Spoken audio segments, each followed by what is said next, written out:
Olá galera, a paz do Senhor Jesus Cristo. Aqui quem vos fala é o Jonathan Cadiz e eu estou aqui mais uma vez para compartilhar um vídeo com você muito importante, tá bom? 5 minutos com a Bíblia. Vamos falar um pouquinho sobre curiosidades da Bíblia. 5 minutos com a Bíblia e eu peço a você que não fique de fora desse vídeo.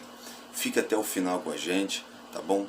Dê o seu like, se inscreva no nosso canal e nos ajude a compartilhar a palavra de Deus, tá ok? Hoje nós vamos falar sobre algo muito interessante. Você tem dúvidas sobre a Bíblia, sobre assuntos bíblicos? Então, hoje bem rapidinho, a gente vai falar sobre 5 perguntas bíblicas difíceis de responder. Fique até o final.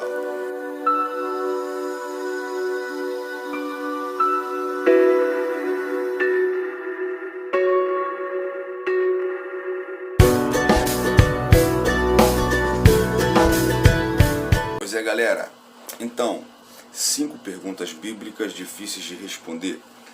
A primeira é uma que eu sempre tive muita dúvida e quando eu consegui me esclarecer, eu quero compartilhar com você ela que de repente você também tem dúvidas, tá bom? Eu estava ministrando numa igreja e eu falava sobre Jó. Quando eu desci do púlpito, uma jovem veio me perguntar e eu fiquei pensando, gente, como as pessoas têm dúvidas sobre isso. Primeira pergunta bíblica difícil de responder é se Satanás tem acesso ao céu. Será que o diabo ainda tem acesso? Satanás ainda tem acesso ao céu? Nós vemos em 2 casos. Primeiro em Jó capítulo 1, versículo 6, que há uma reunião celestial e Satanás aparece no meio, na presença de Deus. Nós vemos também em 2º livro de Crônicas, capítulo 18, do 18 ao 21, que há uma situação parecida, envolvendo um espírito enganador, tá bom?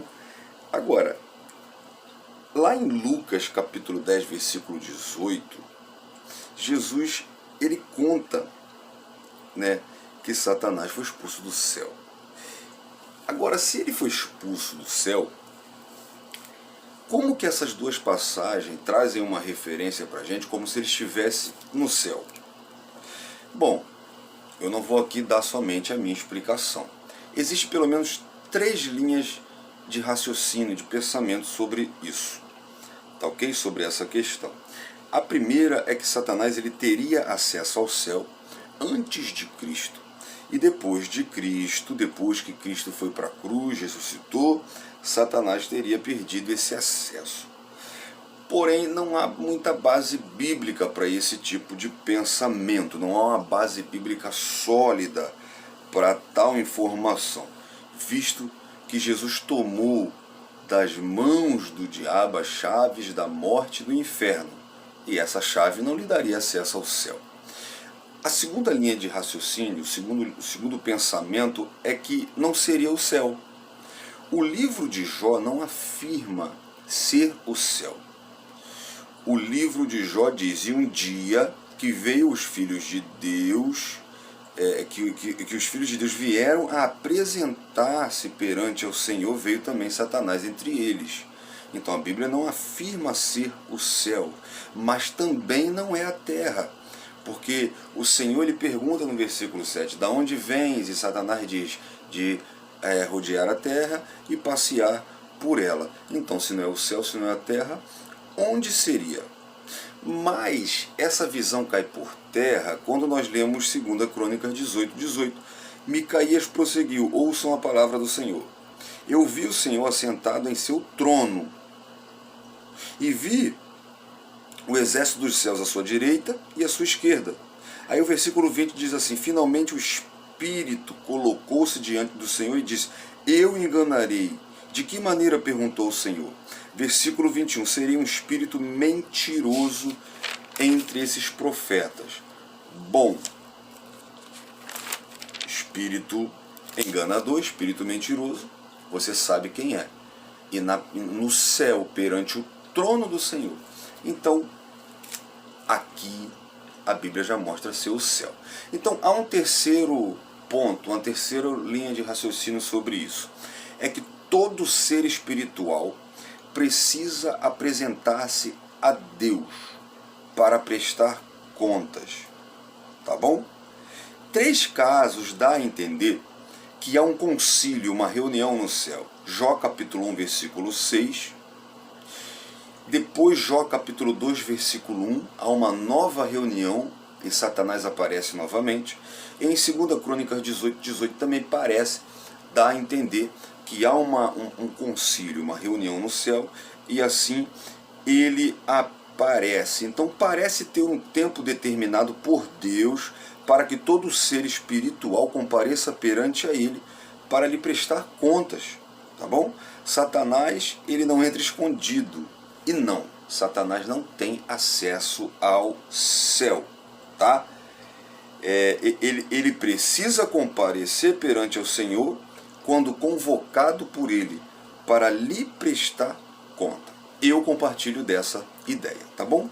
Segundo lugar, essa pergunta, essa dúvida me perguntam muito, e eu também já me questionei. Onde Caim encontrou sua esposa? Bom, Gênesis capítulo 5, versículo 4 diz que Adão e Eva tiveram filhos e filhas. E a função de Adão e Eva dada por Deus era multiplicar e encher a terra, frutificar e multiplicar e encher a terra. É por isso que em Gênesis 4, 14, Caim teve medo após matar seu irmão, porque ele deduziu que seus pais gerariam filhos e filhas e um dia poderiam lhe procurar para vingar a morte do seu irmão. Então a resposta é: Caim se casou com uma de suas irmãs e assim procriaram e multiplicaram. Terceira pergunta que usam muito, e eu vou dizer o texto aqui. Deus criou o mal. Isaías 45, 7 diz assim: eu formo a luz, eu crio as trevas, eu faço a paz e crio o mal. Eu, o Senhor, faço todas essas coisas. Bom, o Senhor, Deus cria o mal. Abacuque 1,13 diz: mas tu és puro e não suporta ver o mal. Olha que coisa interessante. Olha o Salmos 5, verso 4. Ó Deus, tu não tens prazer nenhum na maldade, não tolera o pecado dos perversos. 1 de João, capítulo 1, versículo 5, Deus é luz e nele não há treva alguma. Então, peraí, se Deus não suporta ver o mal, se Deus não tem prazer no mal, se não há treva alguma em sua essência, Deus criou o mal conforme está em Isaías 45, 7? A resposta é não.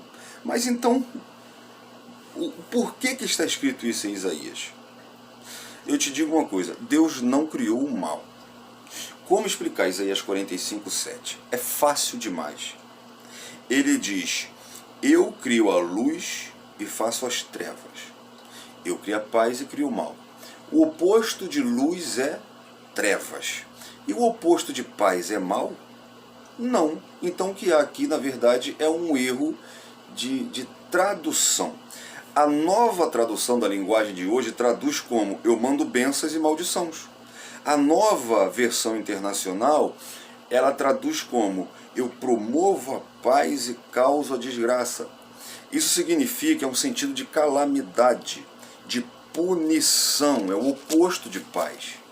É como Jesus, como Deus, por exemplo, usou a Babilônia para punir Israel. Ele pode causar da calamidade para tratar com o seu povo. Agora, Deus não cria o mal. E aí surge uma outra pergunta, que é a nossa quarta pergunta. Então, quem criou o mal?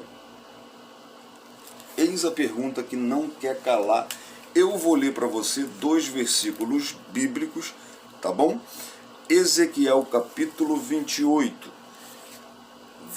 É bom você ler do versículo 12 ao 17, tá? É uma simbologia do querubim ungido, Lúcifer. E o versículo 15 diz assim: você era perfeito nos seus caminhos, desde o dia que foi criado, até que se achou maldade em você. Então o que isso significa? Significa que Deus não criou o mal.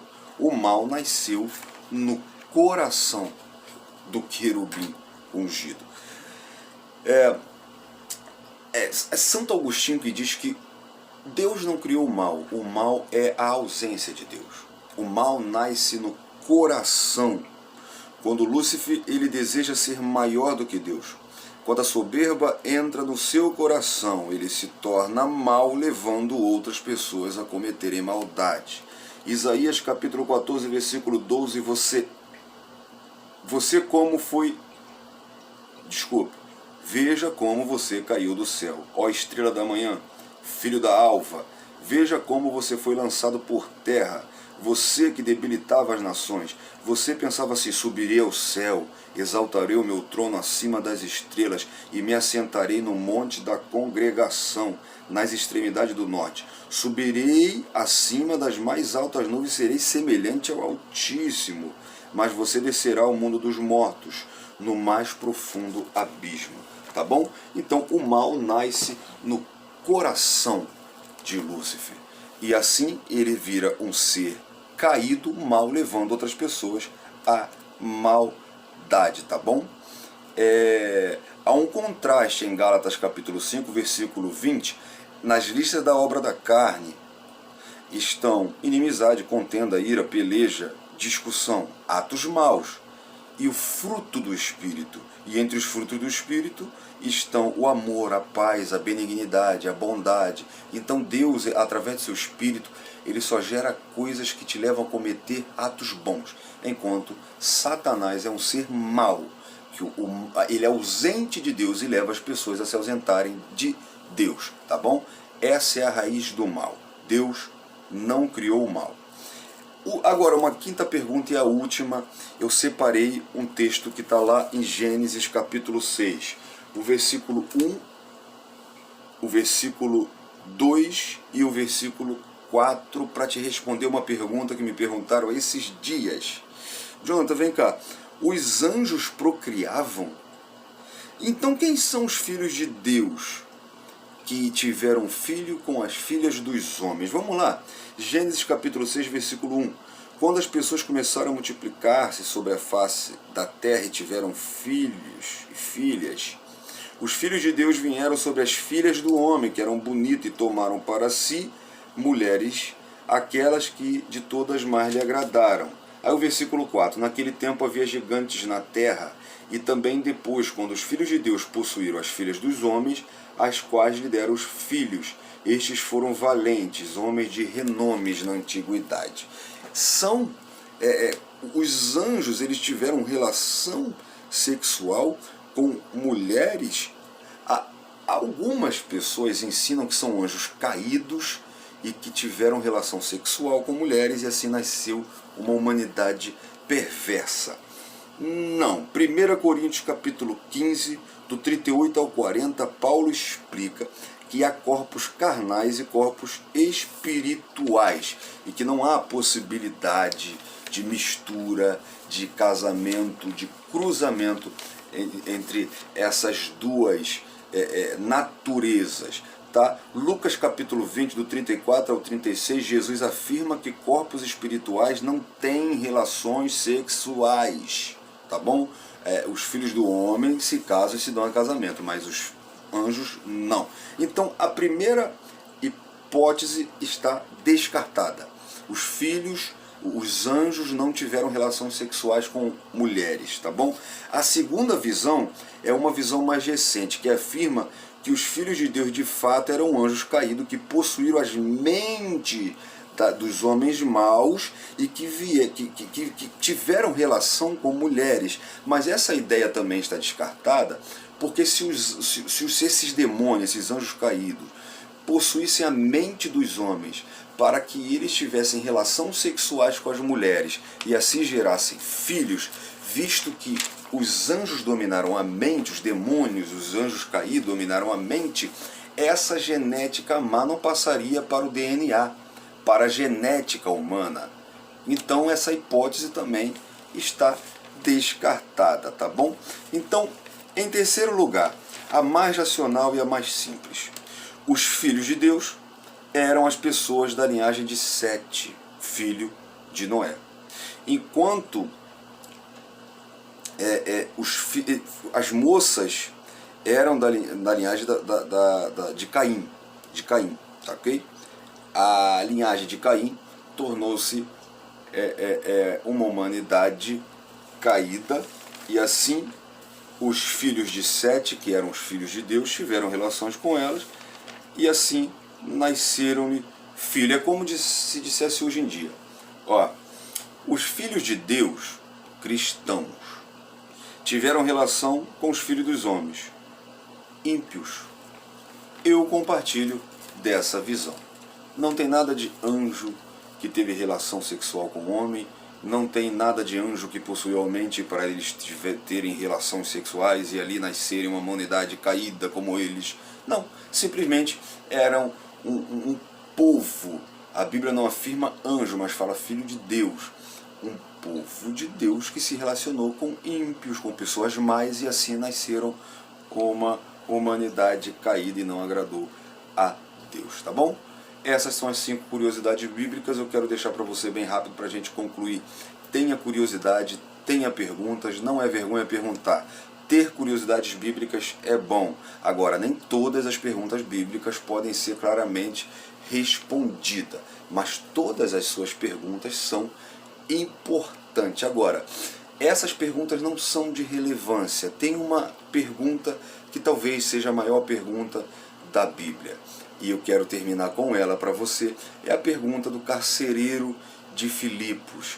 Ele fala para Paulo e para Silas, Atos 16:30, Senhores, que é necessário que eu faça para me salvar? Tenha sempre essa pergunta em sua mente e busque sempre a resposta dela, tá bom?